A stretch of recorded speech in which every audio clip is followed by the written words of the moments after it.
This is College Hockey Southwest Weekly, your source for college hockey in the desert Southwest, part of the Icetime Hockey SW.com family. All right. Welcome in, hockey fans in the desert Southwest, around the world, around the country, Canada, United States, and on Long Island, and of course here in Scottsdale, Arizona. Paul Hornstein is with me. Scott Strande here in Scottsdale. Paul, how are things? We're good. We're coming off the end of a 4-day weekend here, and so I enjoy every minute of those. We're getting ready for hockey season, which is always a good thing. It's hockey week. Hockey week. Islanders play on Friday. Sun Devils open up on Saturday, so we're good. I mean, hockey's always good. Absolutely.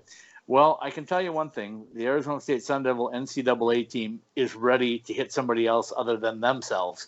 It's starting to get a little old for them now, I think. Even our guest on our Pitchfork Profile today, Steenn Pasichnuk, said that it was about time to play a hockey game again because they came in early. It's been 2 months now. They're ready to get going. So I think Mercyhurst is going to have to bring everything if they're going to get by the Devils this weekend. And you brought it up. It's Saturday and Sunday. It's not the typical Friday, Saturday. So they have to wait even an extra day. You're right. Yeah, just wait it out. Coach did tell me, though, it's going to be some fun practices from this point forward. A little flow stuff, a little movement, keeping the guys fresh and rolling from there. I had a nice visit with Leanne Blinn today up in the press box and got a little inside scoop from Leanne. Tried to get her on the show tomorrow, but she was tied up tomorrow. But she said, I definitely want to come on again soon. So I'll throw a little tidbits of that out there.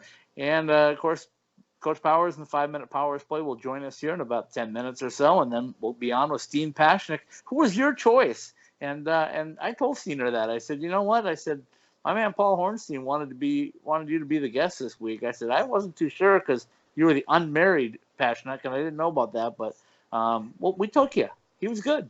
Very good. Well, listen. Once in a while, a blind squirrel finds an acorn, right? So, All right. So, go ahead. It was just, Finish it's just a on the thought. back. We hear from Brinson all the time, and we don't get to hear too much from Steenn. And, I don't want to say they're a 1-1A entry, but, part of the reasons why Brinson came back was he wanted to play that last year with his brother. So let's hear from the other side once in a while. You know what I'm saying? Yeah, fact. And it was a good interview. It was a lot of fun.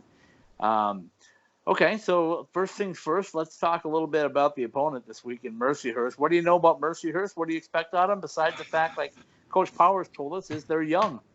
They're very, very young. They are bringing in 11 new players to start the season.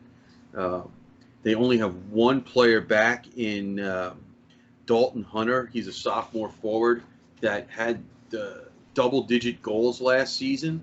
Their top 4 guys are gone, including Joe Duzak, who signed a contract with the Maple Leafs, and he was actually the leading scorer amongst defensemen in the NCAA last year. He had 37 points. So in the year of the defensemen like Cale Makar and Fox and so forth and so on. Brinson Pasichnuk and Josh Maniscalco. Yeah, well, we talk, that goes without saying. But I mean, Adam Fox and like the top 3 guys in the Hobey Baker finalists were all defensemen, and he wasn't one of them. And he was the leading scorer amongst defensemen. It was a big year for defensemen in college hockey, and he gave up his senior year to go play in the Maple Leaf organization. So they have a very young team coming back. They're going to be searching for goal scoring. And this was a team last year that was actually better on the road than they were at home. They finished the season 13-20-5, and were 1 game under 500 on the road for the season. So that's kind of unusual. You wouldn't expect a team loaded with first-year players to repeat that sort of statistic, but as you will hear from the coach and you'll hear from Steenn, this is not 18-19 anymore. It's 19-20, Right. And the guys that are putting on those maroon, gold, gray, black, gold. Well, I said gold already, but you get the point. Keep going though. Yeah, every color. Did we of hit the all the rainbow, colors pretty yet? much. Did we get them yet? Yeah. Not only are they going to have the names on the back of their jerseys this year, there's going to be a couple of round circles in circles in circles on their backs this year because they're not sneaking up on anybody. And nope, they certainly are not. And not only were they not going to sneak up on anybody starting the season in the USCHO top 20, makes the target even bigger. And, so that is one thing that I liked about some of your conversations with Coach and Steenn Pasichnuk. And, they'll hear the listeners and viewers will see that and hear that for themselves in a few minutes. But, so they better be ready to play. The extra long camp certainly is like anybody else. I'm sick of seeing guys in the same jersey, and that's even after they played 5 games, right, or 6 over in China. But that was we're talking 6 weeks ago now. Yeah, absolutely. So we're going to get a chance really to see if they've learned anything from that break that they had to go through at the end of last year before the NCAA tournament game. And can I answer that for you? Yes, they have. Why, do you have a crystal ball? Can you see? You know how Saturday and Sunday are going to turn out? I know that they learned from that one because I've asked several people, and they told me, yeah, it's a bitter taste in their mouth. As Steenn told me today as well, and that'll be out there. But everybody said that same thing. They understood what was at stake, and they understood that they're not going to let that happen again. Matter of fact, Steenn told us, just like everybody else did, that it's Frozen Four time and nothing else. He said it will be an unsuccessful season team if they don't get to the Frozen Four. That's bold. That's bold. Well, it is, but once again, I need to see it. Listen, it's easy to say, okay, but you're now going into a weekend where you're going to be a heavy favorite. And there is zero margin for error this weekend. You can't come out of these games with anything but 2 wins.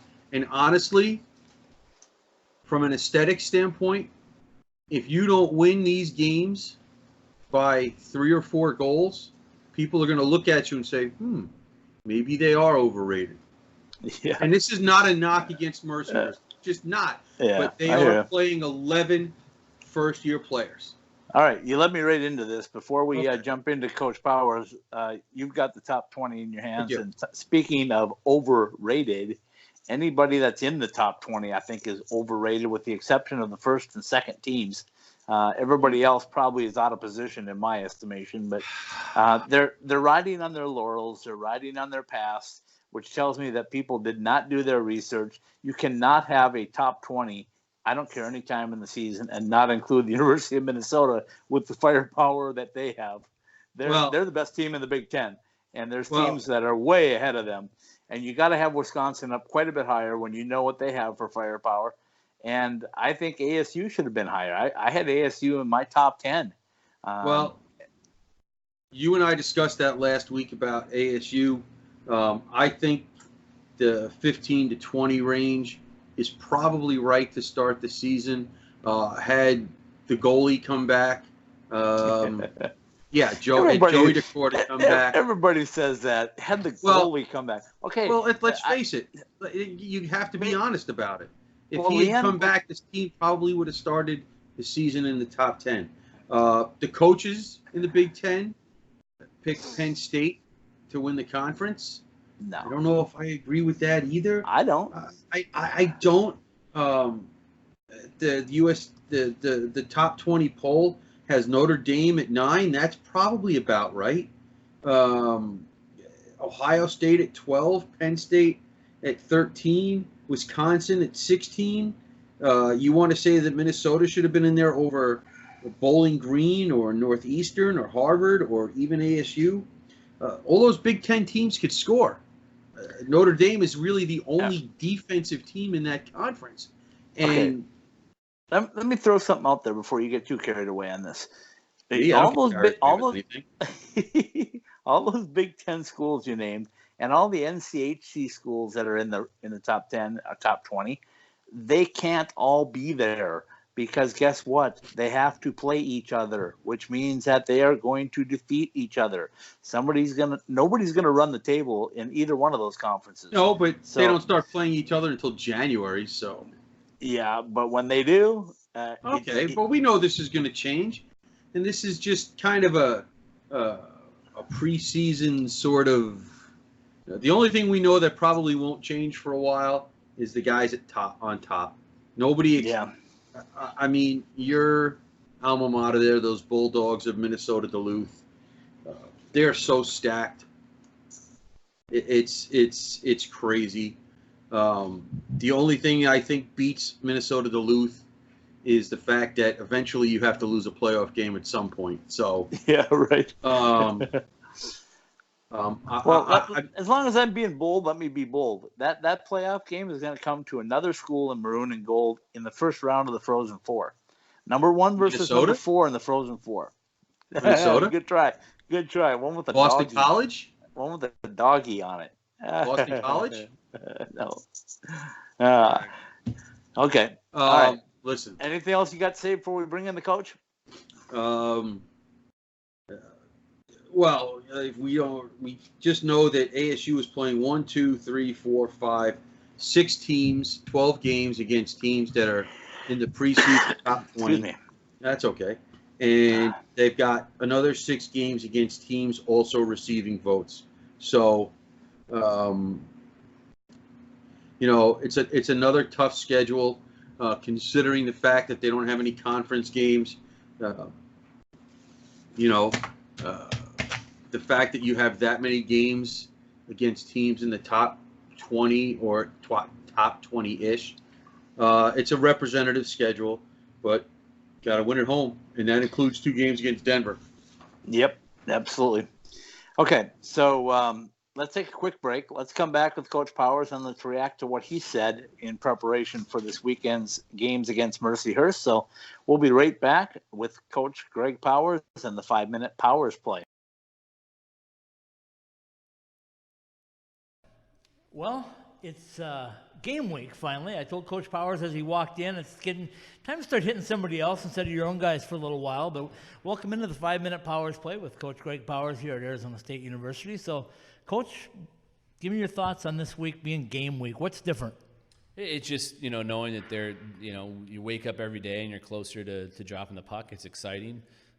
We still think we have a lot to prove, and we're looking to validate our success from last year and start off strong on Saturday. So it's just exciting, and the guys are ready. They're, like you said, they want to hit somebody else and just get this started. As I watched practice today, there was a lot of 2-on-1s, a lot of 2-on-0s, a lot of puck movement, 3-on-3s. What's the kind of the way you want to build it up towards this weekend with a Saturday-Sunday game? Well, today we actually covered a lot of detail. A lot of our drills are simulations of actual shifts of what a shift is like in a real hockey game. And so we went over a lot of film before practice and then came out, did a lot of detail, a lot of system stuff, not a ton of flow. And I want to do that earlier this week just to touch up on some things. We already have 5 games under our belt and get it to where every day they're kind of thinking less and there's just more flow and more touches and they're just ready to play. So we kind of got the boring day out of the way today. The rest of the week, we're going to focus on some competition and more flow and having some fun and then a big special teams day, and we'll be ready to go. Are you fairly comfortable with your line combinations right now, or is there something you're going to tinker with between now and Saturday? Right now they're set, and again, that's the advantage of having 5 games to tinker with them over in China. And so we mixed some things up and found some combos we really like. We're going to go with what we went with essentially in that last game. Jacob Wilson's out Saturday because he has to serve the second game of his suspension. So that's really the only change that I foresee. We really like where we're at, and we've been able to leave China with what we liked and then practice with those combos and those units, and there's some good chemistry on them right now. Talk a little bit what it's been like for Jacob. It's tough, right? I mean, that happens back in February. You miss your first ever national tournament game. Then you got to swelter through the whole summer with that on your back. Then you go to China. Then you come back, and now you got to sit out one more game. What's it like? What's it been like for him? He's handled it as well as anybody could possibly handle it. He's a leader and a captain for a reason. He's always been that at every level that he's played, and he's going to have a C next year as a senior here, and so he's been fine. Nothing changes with his approach. Even not knowing he wasn't going to play against Quinnipiac, he played just as hard in practice. He helped the guys prepare. He was just as supportive. He was just as vocal. And it's been the same thing, in the last month. It's one more game, and we have a lot of depth back there. The guys that will be in will get it done, and he'll be right in on Sunday. And we talk about goaltending like we do every week, but they just keep getting better and better. I had a chance to see all three of them today, and I was impressed with every one of them in a different way. But Prodzilla, as I'm going to start calling him now, and Prodzic is out there, and he really looks like he's competing with everybody. I mean, he doesn't want to get beat by Johnny Walker, or he doesn't want to get beat by Carson Briere. No, he's a competitive kid. He's immersed himself in our culture, and the guys have taken really well to him. And we're just happy he's here. And we have three guys that can get the job done, and we have faith in all of them. All right, before we get wrapping things up here, I want to talk a little bit about your coaching staff, and I don't think they get the credit they deserve for the work that they put in. So give a little shout out to the guys that work on your staff, all the way from the administrative guys all the way down to the guys on the bench with you.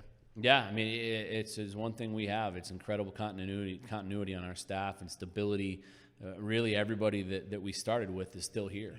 Yeah. I mean, John wasn't here the first 2 years, but other than that, we have everybody. Everybody's here. I mean, Adam Blasi, who did an incredible job as our ops director, and he was promoted this offseason into more of a sport administrator role and got a big promotion, so we're really proud of him. He's still involved with the program, and then we were able to promote Andrew Matheson, Mellon, to the ops role, and that created the space for Eddie to come in, and he's been a breath of fresh air. And then obviously the two mainstays, have been Hicksy and Mike, and they're as good as it gets. They're as good as it gets in every way. The detail that they bring to practices and games and on the bench and in the locker room, and then it extends out to the ability to identify the type of talent that is going to make us successful. They don't get caught up in what everybody else thinks about a prospect. They trust their own eyes and believe in their own ability to identify what we think we need to make us successful. And I think that's what really separates them apart from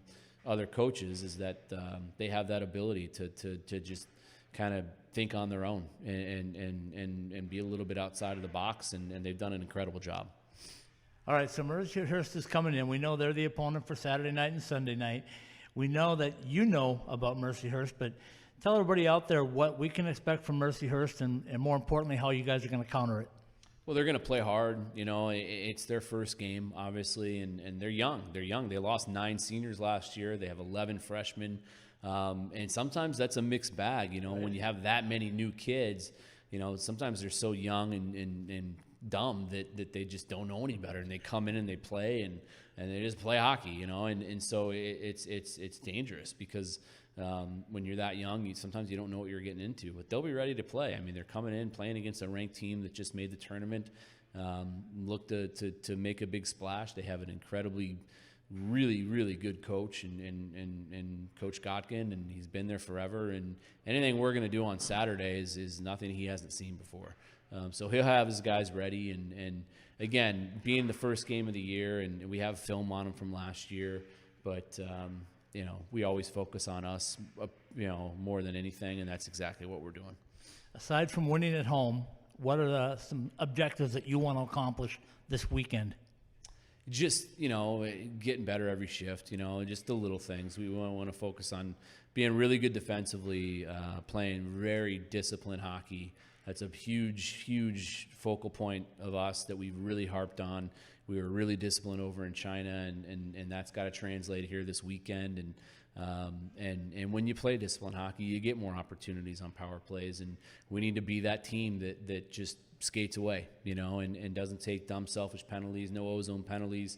We're really going to focus hard on that, and it just kind of steamrolls and translates into more opportunities, a man up, and we really have worked hard on our power play to get that going, and it looks really good right now. So hopefully that all translates on Saturday.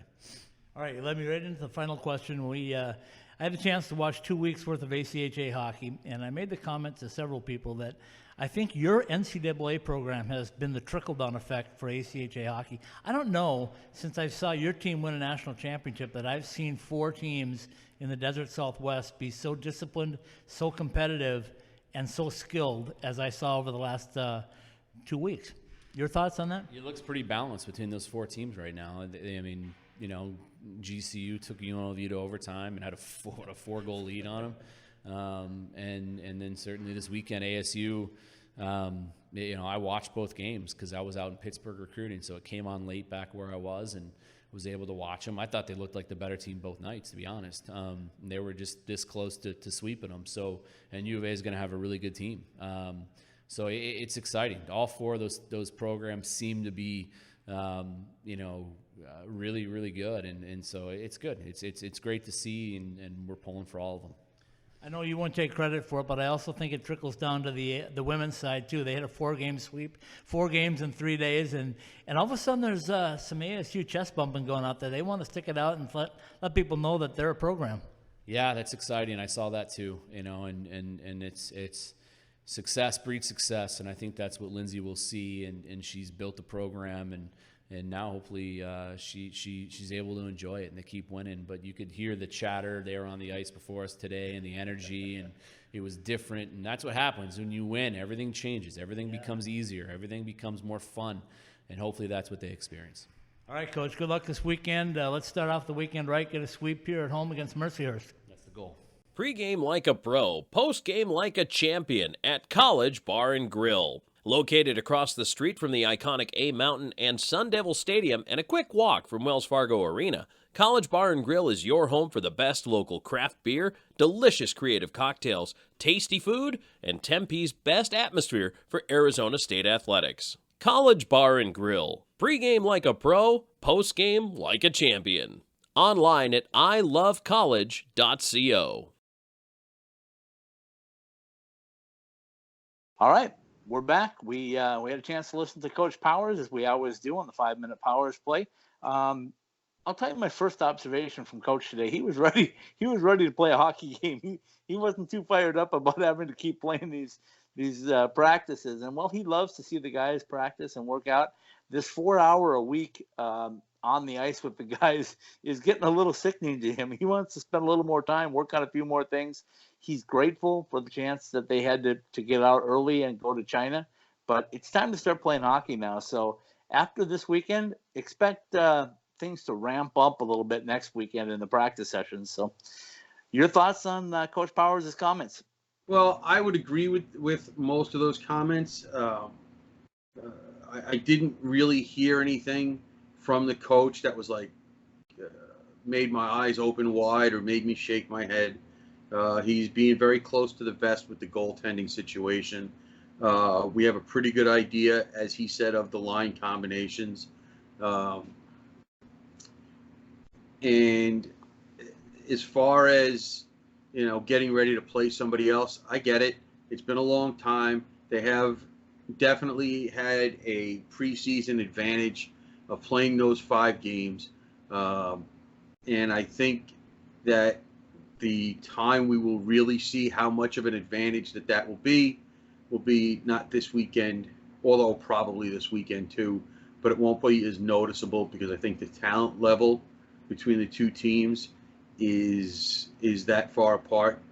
But Minnesota State will have only played an exhibition game before they have their 2-game series next I don't weekend. think they're happy about that either.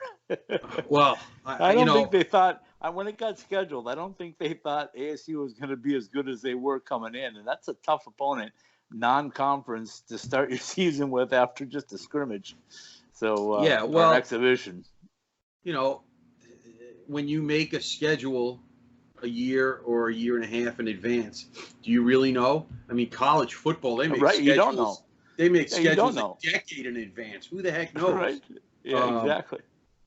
So I think that'll be the place where you'll get a chance to see just how much of an advantage it is or isn't that they played those games. So, and it's obviously a big test right away.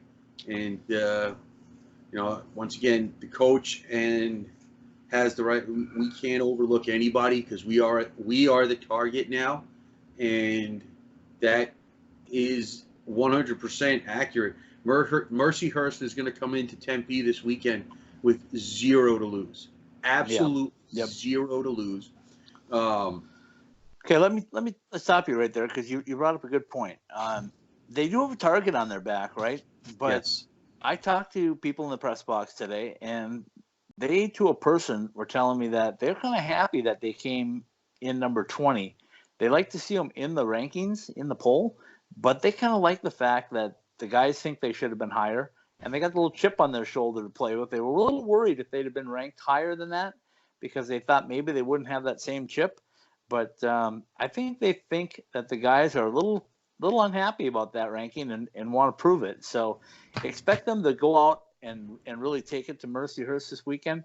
And let me tell you, like I've been saying all season long, after watching more and more practices now, what I'm seeing from this hockey team is their top 2 lines can play with anybody in the country. Their second or their third and fourth lines, that second 6, they're the ones that are going to do the damage. If you have PJ Morocco and Jordan Sandu and Austin Lemieux, and let me throw this out. Well, I just said Austin Lemieux. I asked Leanne Blinn today. She was sitting up by me in the press box, and I said, who had the biggest jump this summer? And she goes, oh, Lemmy, no doubt. And I'm going like, really? And she goes, oh, yeah. He took the biggest jump over the summer on anybody on the team. So look for Austin Lemieux to become more of a force, especially if he's running the wing and not at the center position. Well, this is going to be his opportunity. He's kind of, been in and out of the lineup over his first 2 years of playing. Rosters turn over in college sports. And if he's playing with Jordan Sandu and PJ Morocco, he's going to have a chance to get regular ice time. And, I said it before, whether he makes the plays or not, he always seems to be in the right position to make the plays. Yep. And so if he's worked on his game and improved his game, that could be a really good 3rd/4th line, depending on how you want to look at it. If you want to say that Garcia, Pasichnuk, and Buncis will be the 3rd line, and those guys will be 4, you could probably interchange those 2. Doesn't matter. Both of those 3rd and 4th lines are better than almost every 3rd and 4th line in the country. Well, we'll say we'll give them the benefit of the doubt for now, just because we haven't seen everybody. I love it. You just I can't do it. I build it up and you can't do it. Okay. Listen. This is why we're here, right? You're the good cop. I'm the bad cop, and it's not like I'm looking for these guys to fail, but the fact of the matter is, they still have to play, right. And I think those are a good, solid bottom 6 forwards.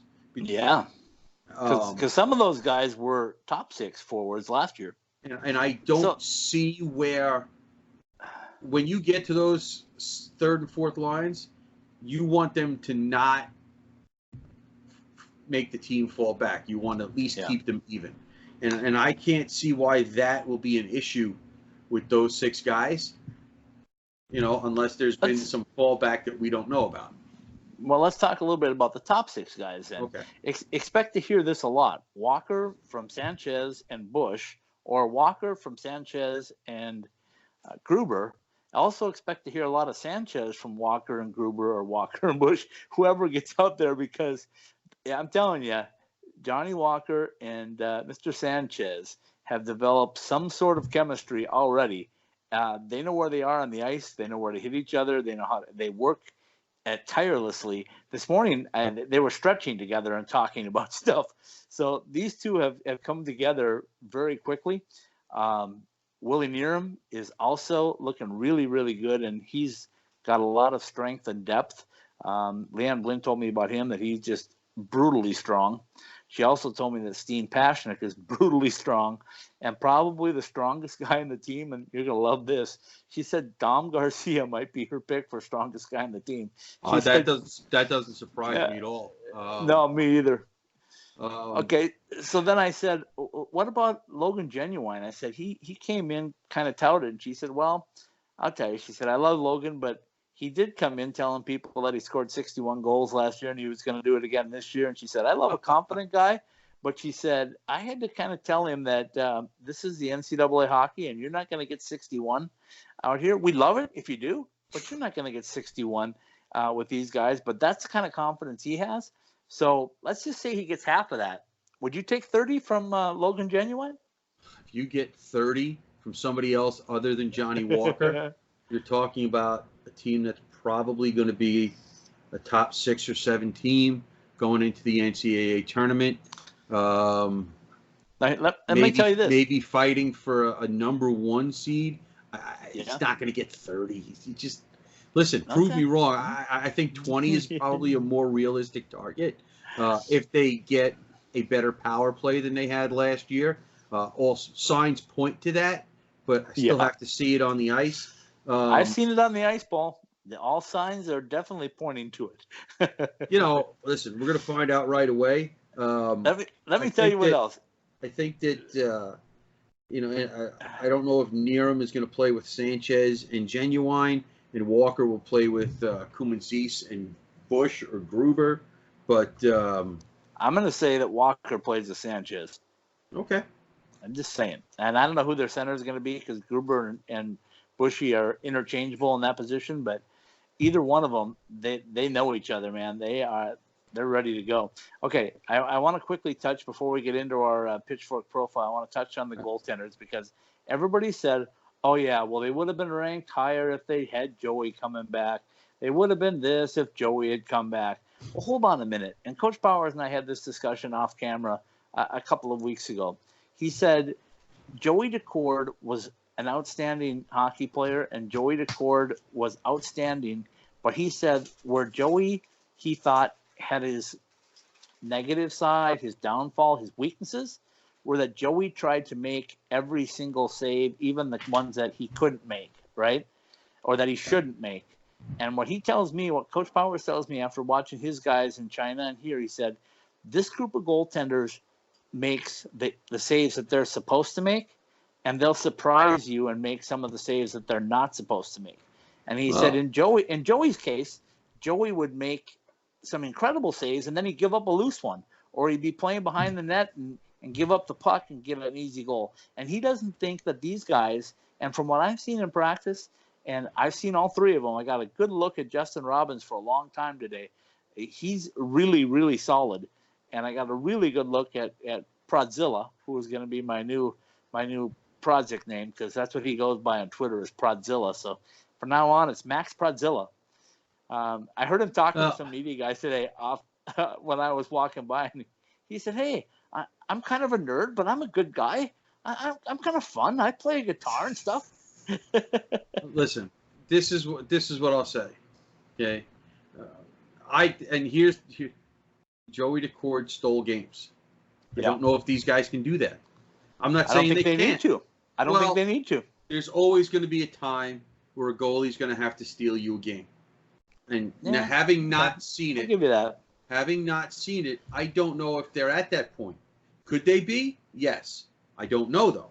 That is what it comes down to. The other thing the coach said before we get to Steenn, and I think this will be very, very important. Coach said to you and emphasized that the fact that the team needs to be more disciplined this year. Yeah. Yeah, because first of all, when they made the jump, Coach said we have to play heavy, we have to play this way in order to compete. Well, if you still have to play that way at this point, when you're touting how deep your roster is, they have to stay more focused Stay out of the penalty box, and they didn't do that last year. Okay, and if coach is serious, and I know he is, I don't mean to put it that way, but if the players don't take him seriously and don't keep that in the back of their heads and continue that parade to the penalty box, Can I interject something in that? Hold on. One, at some point, the quote-unquote reputation will start to follow you, and you will get calls made against you just because you have a reputation. Yeah. We Totally- I know totally that agree. happens. So, though the figuring out the goaltending situation, whether they're all even or one guy's ahead of one, and seeing who can steal you a game is one thing. Staying out of the box and committing to that disciplined style and walking away after the whistle blows, no matter what happens, is going to be a very, very key point and a key thing to look for on this team this year. Because you have theoretically more talent, you have to let that talent work. And the only way you do that is by staying out of the penalty box. Well, let me tell you why I think they will stay out of the penalty box. If they don't know right now, they're going to find out very quickly that because of their depth, they're replaceable. So if you take too many stupid penalties, you're going to sit. You're going to sit the next game, and he's not afraid to change them. And he also, I think last week he was talking a little bit about Johnny Walker, and he said Johnny had 19 minutes a game average on ice time, and he wanted more. And he said, okay, here's your summer list. You want more? Here's what you're going to have to improve on. One of the things was better in the defensive end, which goes along with don't take stupid penalties. Don't get lazy and hook somebody from behind. Get there with your feet. So I think the message has already been sent. And I think the other thing is 2 years ago, guys would, when they were losing, guys I think would get hurt, and those little injuries would be like, I need to sit out this weekend. It's Boston University we're playing. And, I don't know that for a fact. I'm just telling you what I witnessed. But last year I saw guys that said, okay, if I try to take one of these days off, I'm in trouble because somebody's going to take my spot and never give it back. And I think we're going to – I can give you the initials of LR, who is now a professional, and I can tell you he was one that took shifts off, took efforts off. He lost his spot, and he couldn't get back on the lineup. And at Christmas time, he decided, I'm not going to get to play. I'm leaving. I'm going pro. Well, that's what's going to happen. There's guys like Connor Stewart that wants to get in that defensive line. There's guys that are waiting. Peter Zong is waiting for an opportunity. So you better perform and you better stay healthy. Well, listen, I'm not even everybody has bad days. Everybody has bad shifts where they make I'm talking especially about the stuff that happens after the whistle. Oh yeah. I'm talking about the types of plays that draw attention to yourself and the type of we know that they don't really have fights in college hockey, but ASU has got to, as coach said himself, when the whistle blows, walk away. Yep. And that's why I'm telling you, if you don't walk away, you're going to find yourself sitting. Well, we'll find out. If you find yourself sitting, you might not get back in. Well, we'll find out. So, okay, let's take another quick break. Let's bring in our Pitchfork profile, Steenn Pasichnuk, which was Paul Hornstein's nomination for this spot this week. So, Paul, thanks, because Steenn was a great interview, as you'll find out in just a minute. Let's be right back with our Pitchfork profile, Steenn Pasichnuk from Bonnyville, Alberta. Well, it's another Pitchfork profile as we get ready for game week. I got Steenn Pasichnuk, and I got how can I say this? This is my favorite unmarried Pasichnuk. How's that sound? Steenn, welcome in. Thank you very much. Thank you. Crazy busy summer for you, your family, your brother, everybody. What's it been like, and are you ready to start a hockey season now and play the game? Yeah, it's been super busy. Me and my brother have been here all summer. We stayed in Arizona. We left periodically. China was fun. China was a great experience. I got to experience their culture and everything. The games were good, and definitely really, really excited to get the season going. I mean, we've been going for 2.5 months now just because we had to report early. So just really excited to get the guys on the ice and get going here. Before China, though, came a trip to an NHL development camp, your first, right? Yep. What was it like, and what did you expect it would be like, and was it what you expected it would be like? It was a great experience, to get out on the ice with a lot of guys who have that much talent. It's definitely, it's breathtaking to see what some of those guys can do. I was expecting it to be hard. I was expecting it to be a long week. It was obviously Brinson's fourth, something like that. So he kind of just filled me in on what was going to go on, and it was demanding on the body. I mean, we were skating 3 times a day, so definitely had to treat your body well. But it was a great experience. I mean, I learned a lot. Got to meet all the staff there at San Jose. Met a lot of their players, and it was just a great experience all around. When we talk about getting your body right, Leanne Blynn's been a big part of this program for the last couple of years and getting you right. And I had a chance to visit with her, and she feels like when you guys go out somewhere else, you're prepared. Did you feel that difference with Leanne giving you what she's done over the last year or so? Definitely. I mean, Leanne is by far the best strength coach I've ever met. She knows exactly what she's doing. Anytime I have an issue with my body, she knows exactly what to do. And she's so good at preparing you for what's to come. I mean, before camp, we laid out kind of their fitness testing and what was going to go on, and she prepped us for it. And, it paid off. I mean, me and Brinson did very well in fitness testing there. And then their strength coach actually asked, "Who's your strength coach there?" And I said, "Leanne Blinn," and he didn't really know. And he's like, "Well, she's doing good, whatever she's doing." So she definitely prepares us very well for everything we're going to encounter. So we've got a season to go, your senior season here. I talked to Tyler Bush last week, right? And I said, it's kind of been an up and down ride over the 4 years. Same for you and Brinson, right? You guys have, you came in, you knew what you were up against, a new startup program. You had a chance to get in a national tournament last year, and I think you got bigger aspirations this year. But tell me a little bit about the ride from your freshman year till now. Definitely have bigger aspirations. I mean, coming in our first year, we knew that there was going to be a lot of growing pains with this program, and for the first 2 years, we went through hell. I mean, it was bad. We went into some places and just got rolled over. Then we'd have to come back to Tempe and get bag skated the next day by our coach. So, a lot of these young guys coming in, they don't understand what we had to go through. It was tough. I mean, it was really tough. There's times where you're sitting in the locker room and it's just like you're just pondering what's going on here. But you know what? Then it pays off. Year 3, we come in and everyone wrote us off, and we just proved them wrong. And you know what? I remember sitting in the locker room last year after we lost that NCAA tournament game, and 90% of the guys are crying, and you don't see that very much at this level. But it was just because everyone was so bought in, everyone loved each other so much that they just wanted more, and not a single bone in my body wanted that season to end. And, I get goosebumps thinking about it just because it's so amazing. But I remember just hugging everyone and saying, we have to be back here next year. And you know what? This year we're coming in with a chip on our shoulder because we're a little pissed off, and we want that Frozen Four, and we're going to go there. Okay, so when we look back at that tournament run, your first trip there, so you hadn't had a chance to experience what that was like. It's different though, right? College hockey season is 2-game series all the time. All of a sudden you get into a tournament, you guys had a long layoff, you prepared as much as you could. You get out there and you realize it's one and done, right? When you get into the start of the third period, what's going through your head to realize that we don't have a second night here?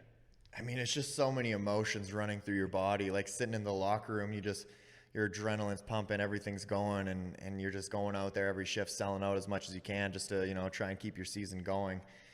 And it's just like it's not an experience that you can experience every day. It's something that comes once a year, once in a lifetime for some people. And I would just say just pure adrenaline, knowing that you got to go out there and just do everything you can to help your teammates out and help you get that win.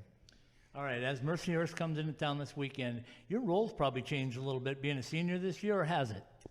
I think so. Been talking to Powers a little bit and just trying to get in every situation I can. Yeah. I mean, obviously my main goal is to help the team win. When it comes down to it, this season means nothing, and if we don't go to the NCAA tournament, and then the Frozen Four. So, I mean, basically my role is just talking to Powers and just saying, put me in any situation that you feel I can do the best job, and just help the team win is what it comes down to.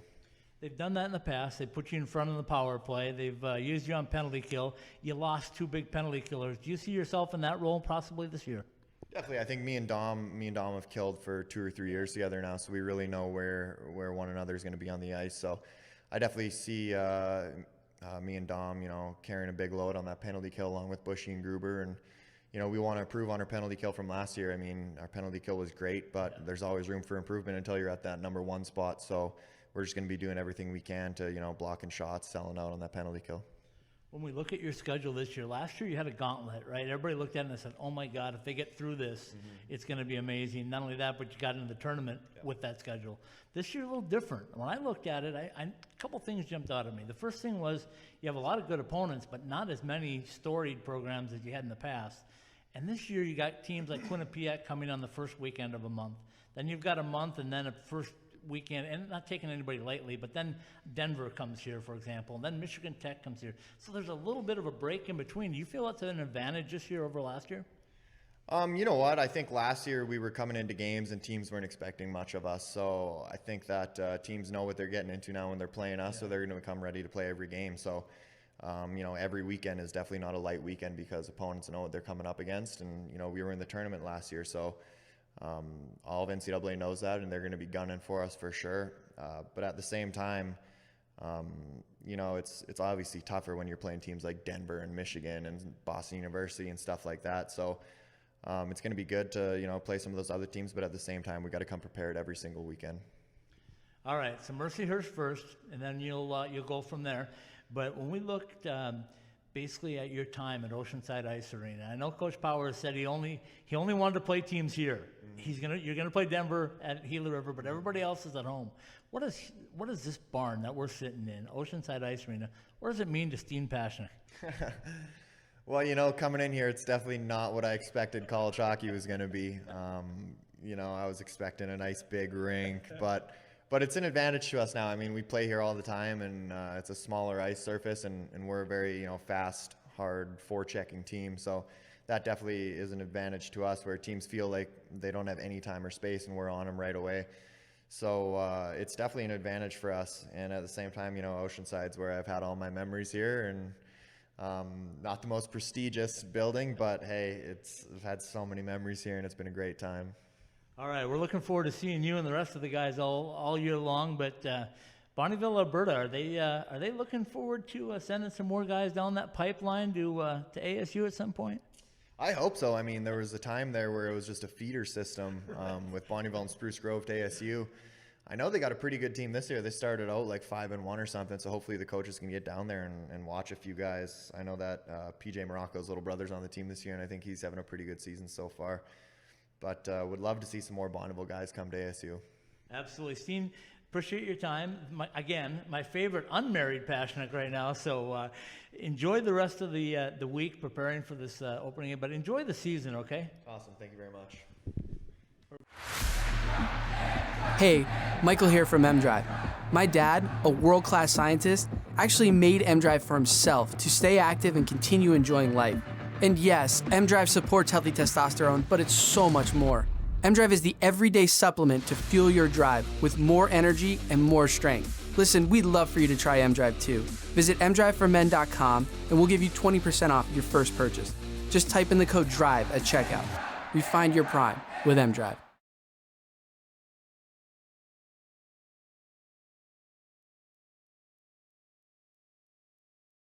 All right, we are back. Nice visit with Steenn Pasichnuk. Thanks for suggesting him, Paul Hornstein, because what a great kid. I knew he was a great kid anyway, but it was time to give him a little love after his brother gets a little bit of the attention. Okay, he gets a lot of the attention being the captain and being as well as he is. But your thoughts on my interview with Steenn? What do you think? Well, he definitely realizes that they have a target on their back. He gave us piece of information that we didn't really have, who was going to at least start out as that second forward pair on the penalty kill. So that was good. It was interesting to see him light up when he was talking about his week in San Jose. And, he and his brother, they're here. They came here together.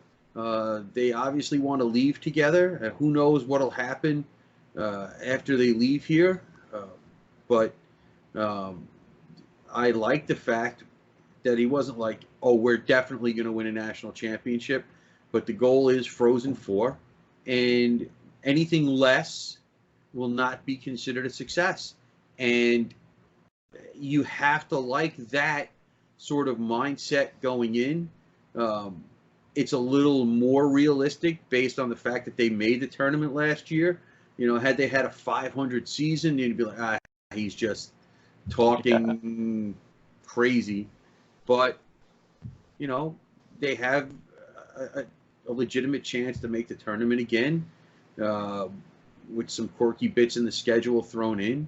And, once you get in, especially having that experience of not having to go through a conference tournament and having that long break, who knows, things be different this time. And we'll see what happens. Last year they made their first tournament. This year maybe they get their first tournament win. Who knows? Well, that you just led me right into it again. Thanks again for that. I didn't even cue into it, but here's what we got. Here's what we got to do then. We got to change that magic number from 24 to 26 now, because Steenn says that we're gonna need 2 wins in the playoff in the tournament to get into the Frozen Four. So now the numbers jump to 26, and that puts them in the Frozen Four. And that's when they get to upset the Bulldogs and they get to play for the national championship. Okay. Okay. Listen, can I sign up for that? I mean, yeah. I'll be more than happy to have you be right. I love being right. I love being right. I just don't happen to have a TARDIS to go into the future and see what happens. I have to take this one game at a time. I don't have the luxury that you do of clearly being clairvoyant and knowing everything that's going to happen. So I have a little bit of insight to help me predict these things, and one of them, and I'm going to shout her out again because she deserves it. Oh. Leanne Blinn. I talked to her about injuries. She said there's not going to be any injuries with these guys, and I said really, and she goes they're ready to go. She said the boys are ready to go, and she feels like she's got them so strong. You heard Steenn mention that in his part of the interview. He said Leanne Blinn was so good that when Brinson and him got to the San Jose's development camp, the trainer in San Jose said, "Hey, who's your strength and conditioning coach? Because she's doing really well." Yeah. So I hope we can keep her, because the strongest woman in the world is doing a fantastic job with the Sun Devils, and I hope she's here to stay. I hope they realize. I know Coach Powers does. I just hope Ray Anderson and the guys upstairs know they have got a real gem, and they better keep her at all costs. Okay, off my soapbox for Leanne. Okay, listen, I'm all for it. As Coach said in his spot, stability makes a difference. Whether you're the head coach, the assistant coaches, or the staff, it makes a difference. And you look at most successful programs, and they have a continuation at the top and off the playing surface that helps them win year after year after year. Did you like that I caught him off guard on that one? He wasn't ready for that question when I said, let's talk about your staff, because your staff doesn't get enough mention. He kind of lit up. He's going, wow, I didn't expect that one, but let's talk about my staff. Most head coaches are very happy to do that, and Coach was too. I just don't think a lot of people ask about it. I mean, there's so many other things going on, but I thought, you know what, this is time to talk about that. Next week, we'll have games under our belt. We'll be talking about a battle with Mercyhurst, and we'll be talking about the big preview of where they're headed next, which is Minnesota State. We can say it. Minnesota State Mankato is where they're headed next after this weekend, but we don't want to get the guys too far ahead of themselves. Let's get a sweep at home, and then let's prepare for Minnesota State. And I think it's going to be a lot of fun. I think everybody will be surprised at the goaltending choice, including you, who I just have a different feeling about what's going on here. But maybe I'll be wrong. If it is, it might be the first time. Have I been wrong before? I don't know. You'll have to ask Terry. All right. Well, let's wrap things up by thanking our sponsors. We got some new ones, Paul. We got a couple of new sponsors. We're going to be sporting some new jackets and shirts this season, courtesy of our agreement with Behind the Mask, right down the street from me in Scottsdale. So welcome in, guys, at Behind the Mask. Randy and the guys, 25 years of hockey excellence in outfitting players, both on and off the ice. Also want to... Go ahead. I believe I saw him play with the Roadrunners. You very well maybe those, did. Not the Tucson Roadrunners. Okay, I also got to throw out our friends from OxyPow. I got to Right. throw out our friends from M Drive. Our Right. guys over at College Bar, where I'll throw this plug out right now. We're going to be at College Bar tomorrow night doing a live hockey talk for as long as the internet allows us. We will be doing a live broadcast. So if you want to see us, it's 6 p.m. It's going to be Andrew Bell and myself, 6 p.m. Mountain Standard Time in College Bar and Grill. We thank them for having us in. Well, The second- hold on. What do you We're got? taping this on a Tuesday night. You're So right. when we say tomorrow night, that means Wednesday night, October 2nd, Yeah, good one. 6 Thank you p.m. for catching me. Arizona time. And, hopefully we're putting the pressure on Terry to get this out before then so people can hear this. Right. We have to mention that because this is what happens with the internet. Time hear ya. is sort of I hear wibbly ya. wobbly and not straight. So Well, we're going to give it a shot, but I want to try another medium and see how that goes. A lot of people have had a lot of success with Periscope, doing broadcasts after games and things like that. Right. So I thought, let's give it a shot. Let's not tape that one. Let's just do it live and make people tune in if they want to hear it. If they don't want to hear it, they're going to miss out. we're going to tape it anyway, right? No, we're not. It's No. live. Only live. So if you want to hear it, you got to be there or be online. I wish I with could. us. Yeah. I wish I could. Okay. I also want to throw out the fact that we got the Ice Den, Chandler and Scottsdale on board with us. So big shout out to Marcy and the guys up there. She jumped on board and gave us a second Wednesday of every month spot where we're going to do live again. And we're hoping to bring in some really great guests because the Junior Coyotes are up there. And I don't know if you've heard, Paul, but the Junior Coyotes have a star-studded lineup of coaches, including guys like Derek Morris, Ray Whitney, Shane Doan. I can go on and on and on. If you played hockey in the NHL and you retired in Scottsdale, you probably are coaching or at least helping out. So we're going to try to Never pick our heard of man any of these Brendan. guys. We're going to try to pick Brendan Shaw up a little bit and see if he can dig us some players to come up and talk. And we're going to have a live audience there too, so that should be fun. So that's the second Wednesday. The third Wednesday, we go down to your favorite city, just south of us a little bit in Tucson. We're going to talk. Never heard of it. We're going to talk hockey. I can't tell you the site yet, but it's a very beautiful resort hotel that is in the works right now for us down there. And the fourth Wednesday of the month, we'll hopefully be up with our friends in Vegas. I really liked going up to I can't think of the name of it now. It's escaping me. What, the rib joint? No, where we did our show from up there, the hotel. Okay, anyway, we'll come up with it. Z-Con's going to shoot me because his dad's a GM there, but but when we get up there, I'm hoping that that's going to become a regular spot for us because it's a fantastic place to do a show from. It's really exciting with a chalkboard behind the people on the couch and all that good stuff. So shout out to all those guys. We hope to get some more sponsors. We keep working on it. We got a great deal going that we think we're going to extend until the end of October, our special corporate partnership thing. So if you got any interest, jump on, send me a direct message, send me an email at ithswsales@gmail.com. And let me know that if you're interested, we'll get out and talk to you about what the corporate partnership is all about and how you can get your business in front of thousands of hockey fans from Scottsdale to Long Island, New York. Sounds good to me. All right, Paul, honestly, have a great week. Let's talk next week after a sweep of Mercyhurst. Sound good? Here's hoping. All right, have a good night, Paul. You too, Scott.